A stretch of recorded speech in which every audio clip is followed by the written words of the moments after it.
Rock in the GTA, 94.9 The Rock at 12:08. It's LoriAnn.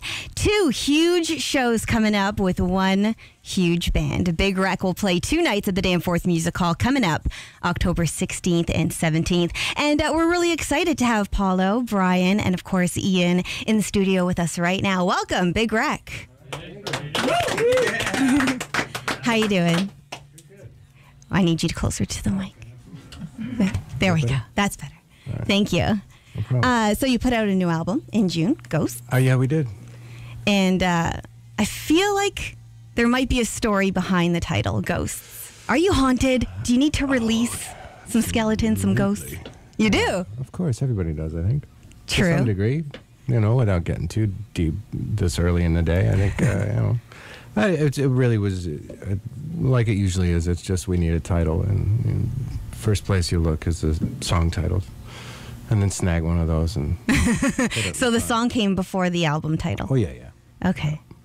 And it's true. It's sort of a release of maybe some... the song isn't actually about, it's tough to get, Okay. Maybe it's personal. That's cool. Yeah, and I don't usually get too into the description of what a song is about unless it's pretty self-explanatory. For the most part, I like letting people hear it and feel it and decide what it's about for themselves. And if something resonates with somebody who's listening to it, then it's their own, as opposed to me saying no, you're wrong, because it's about something else, whatever. Cool. Okay, well then maybe more musically you can talk about it, because I've heard that the first solo in the song is physically, it hurts to play it. Yeah, no, it hurt. Yeah. Well, it's just that style of playing, and it's something I used to do a lot of. Just sort of that real raw bluesy stuff. It's not about finesse, although it is about finesse at the end of it. But there's a lot of physicality that goes into bending like that, and just sort of reaming on the strings, and but yeah, it was. If I can do it for a little bit. Usually something explodes. If not, my hands in a string or a tube or something blows. You know that. Brian knows that from years and years. Every time I'd go into like Albert King's Stevie Ray land, something would explode. It's a really great note, but hurt. It was a great note, but yeah, now my Marshall doesn't work, and yeah. So it was one of those, and it's like, all right, just sort of bite down on something and finish it until it's Are you going to dread playing it live then because of that? Okay. Maybe it'll be one of the first songs? It's a totally different deal. It's like, I got that steam all day. It's sitting in the studio and paying that kind of attention to it. Then it's like, it's not like there's an audience of a bunch of people who are having a good time and you're vibing off of. There's no adrenaline there. It's just focus. When you're focused on it, it's like, wow, that actually really hurts. And I remember Dave sitting there and he was like, dude, that looks painful, man. Wow. So yeah, it was brutal. But it's, no, not really. It's just playing guitar. I mean, there's construction workers who have a way worse time of it than I do. I was going to say, it's not digging ditches, but still, if it hurts, it hurts. Like, you have no idea, Ian. I'm the Nancy boy around here, for sure. So, I'm not complaining. Okay. Well, the album was written in the Vanilla Room? Vanilla Room, yeah. What does that mean? My basement flooded, which is like my sort of demo studio, and it's flooded last summer. That's a bummer. So I had to drag everything out of there, and I needed a place to work. And then we found Roberto Acapinti had taken over a studio in Toronto in the East End, and then let us have the writer's room. And I'd been in there before when a friend of mine had it, and so Ratsy and I just kind of moved into there. And started sifting through ideas and stuff that I had sort of previously jotted out, or ideas that I hadn't gotten to yet, and we didn't have a name for it. So you just wanted to name it. It did have a bit of a musty smell. The guy that was in there before, not the guy I knew, but the guy after him, hygiene was like whatever. It was a urine smell. Oh. And the foyer going into was horrifying. So. Long story short, we had urine very light to vanilla. Well, this is how I get there. We just went and bought a bunch of scented candles and the things you plug into the wall, and I got a thing for vanilla, so it was like 20 scented candles and those whatever those things are called that you plug into the wall, which are like ooh French vanilla mist or whatever, and in a room that's smaller than this, so you can imagine you can open the door, it's boom vanilla punch. So we just called it the vanilla room. Much better than the And I'm urine okay with room. that too. Like you know, it's not these vanilla scents don't occur in nature. Like this is the fake vanilla. That's the one I'm a big fan of. So Yeah. you'd leave and it'd be like. Your clothes would smell like, yeah. Oh, I have the spray. I have the whole shebang. Yeah, well, definitely. all right. Vanilla cupcake. We should talk. We should talk. I'll hook you up. All right. I don't mean to embarrass you, but you got choked up a little playing an older song at a show earlier this year, Blown Wide Open. Oh, yeah. No, that happens all the time. Does it? Oh, yeah. But you've It played that happens in song, what, rehearsal. a bajillion times? Yeah. Well, not so much with the older ones. A lot of it has to do with whatever's going on. You know what I mean? With whatever's going on with yourself. Yeah. And then, you know, it's usually right there. It's right at the surface. And then, you know, if you're having a particularly vulnerable moment, and then it just kind of opens up. And then, you know, again, it's a little early for this kind of talk. But, you know, It's noon, Ian. yeah, I know. I've been up Sorry. for a while, but, you know, usually it's a little more dimly lit, and I'm laying on a couch kind of thing. You know? Right. But yeah, it's just, you know, it's just, Something that happened. yeah, and it happens all the time. You So know, it if might I wasn't- happen. If I wasn't laughing when something really cool happened with the guitar players or whatever, or if we hit a poignant emotional moment, if I didn't choke up or tear up, then, you know, wouldn't you think like, you know, I mean, if you felt it and then you saw somebody who was doing it, faking it, you'd be like, ooh, I feel like I got ripped off. Like I Sure. can name a lot of bands that are like going through the motions, and it's probably the sound guy or somebody who's like somebody's in the moment and doing something cool, and then you feel it, and it's like wow. When you see somebody on stage and then it's just real. You know what I mean? It's Absolutely. an actual thing that's happening that you're doing. It's not computers. It's not. There's something that's raw and it's real and it's ugly, and sometimes I can't finish a sentence because you know I'm like, you know, oh, that got me. Or sometimes I'm just like that lyric was really stupid. I should have changed it, and then I just start crying. No.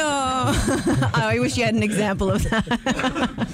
So we might see some raw emotion at the Come Danforth. on, no. Come on. No, you see raw rock is what you see.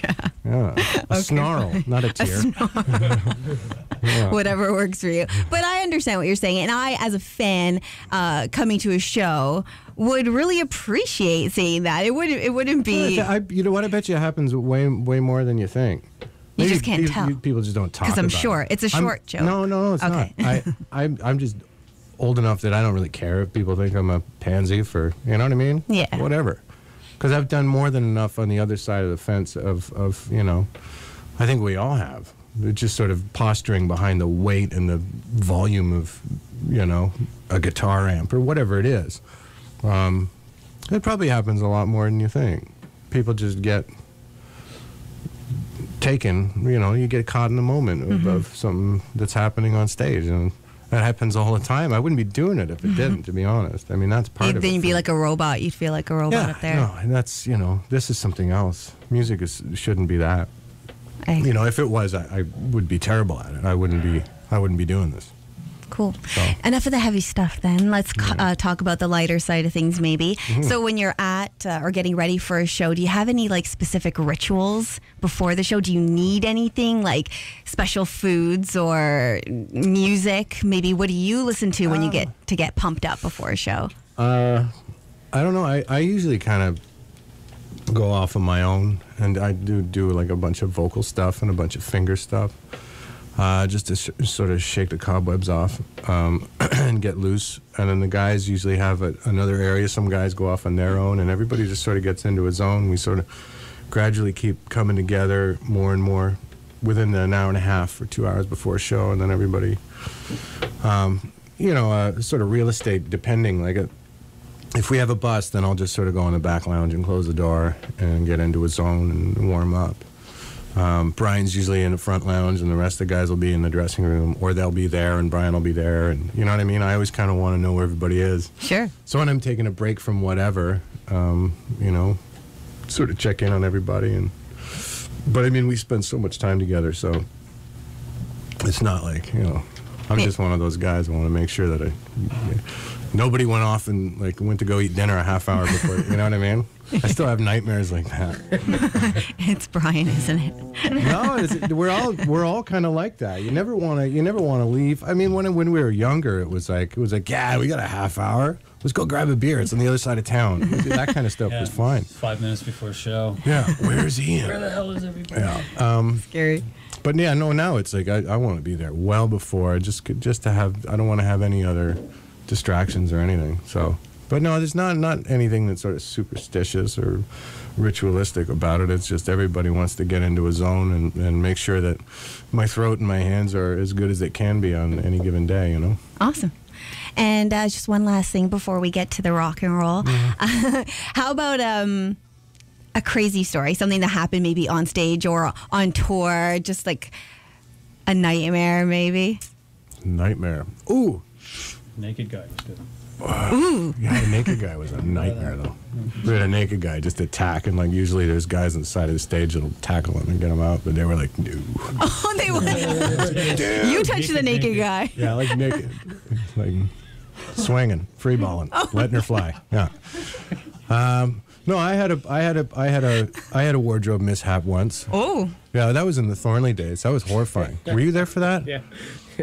Yeah, we kept blowing the power. I think it was Edmonton. We kept blowing the power. And I can't remember. I think it might have been a Halloween show or something like that. And I was like just trying to whoop the audience up because it was like everyone's like, what's going on? The sound would go down. Lights were staying on. So I did like some sort of jump to like get people going, and my pants just split. Of course And they this did. is back in the day when, underwear was like not really a thing for me. Oh. Yeah, who was like, The plot thickens. it was out, yeah. And we had a camera crew, like 6 cameras, so somebody's got that, like, hello, boys, kind of footage. So do you go off stage or you just keep rocking out? Oh, no. Like the Because the saying power says. was out. Timmy was out with us, and he'd already gone back to the bus to get me another pair of pants. This is a true story. I went side stage, and there's all these people around me. They kind of do like this little circle, and I'm in the middle, like, what's going on? And Shane, my guitar tech at the time, has duct tape. He whips my pants down. He starts duct taping it from the inside. Oh, comfy. It's too early for this. This is the best thing of my life right now. Yeah. Anyway, I was like, you seriously want me to pull him back up with duct tape? There, Not going to happen. So we had to wait a couple minutes for Timmy to get back with another pair of jeans. That's exactly what I wanted. Thank you.